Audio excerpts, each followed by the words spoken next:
Hello guys, I'm here doing the Sick Ill book tag, which was created by the lovely ladies at Sarah with an H. I think this is a very creative tag, very clever. Basically, there's a list of different illnesses and you just match a book that you've read to the description of those illnesses.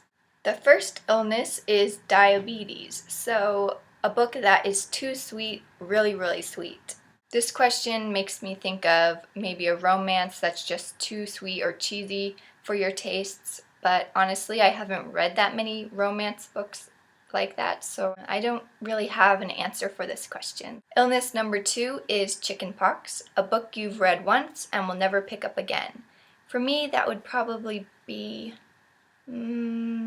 Stolen by Lucy Christopher. I didn't even finish the book. It just wasn't my style. I just was really bored with it and I don't know.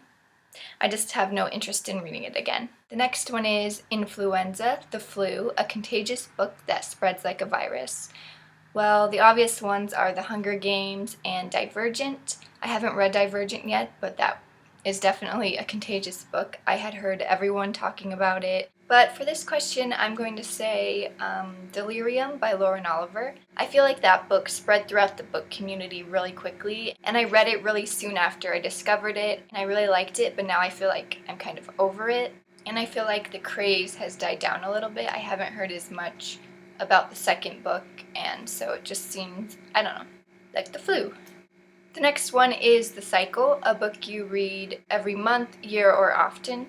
Like I've said before, I don't usually reread books that often, but that's starting to change, and there are some books that I would like to reread. So for me, the answer is The Last Unicorn by Peter S. Beagle. I think I'm going to be rereading this quite a bit. I just really adore this book, and I think I'll be rereading it a lot. The next one is Insomnia, a book that kept you up all night. There definitely has been books that have kept me up all night. I'm just having a hard time thinking of any in particular. I know Harry Potter probably did, but that was a while ago. I don't think anything recently has made me stay up all night. I guess I'm just lame now. I can't read when I'm tired anymore. I guess, school books. I had to read that in a writing seminar class that I took, and that book definitely kept me up all night on many occasions, reading and then writing essays. Next is Amnesia, a book that's forgotten and failed to leave a powerful impression in your memory. I guess that would be Of Mice and Men.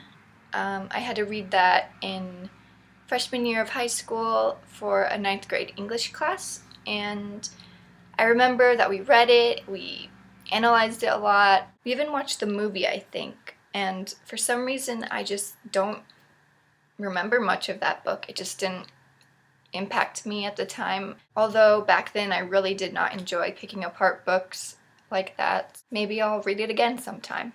Next is Asthma, a book that took your breath away. I have 2 books for this answer. The first one is The Fault in Our Stars by John Green. I think I read this in one sitting, and it felt like I was holding my breath the whole time I was reading it. Like, I finished it and I was like, deep breath. And the other book I chose is Something Wicked This Way Comes by Ray Bradbury. I just love the way he writes. When I read his books, it's a very different experience to other books, very unique, and I love it. Next we have Malnutrition, a book that lacked food for thought. I'm gonna say The Blind Assassin by Margaret Atwood. It didn't really lack substance or food for thought per se. It was more like finishing it left me really hungry for more, like more than what I got from it. It didn't satiate me.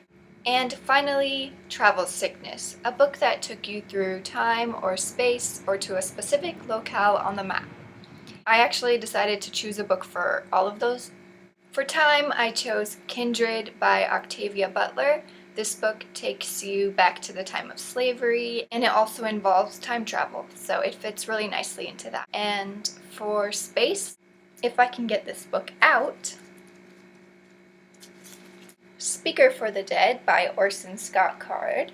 This is one of my favorite books in the Ender universe, and this book takes you to a planet called Lusitania, and you get to learn a little of the history and the ecology of that planet, and it's very fascinating.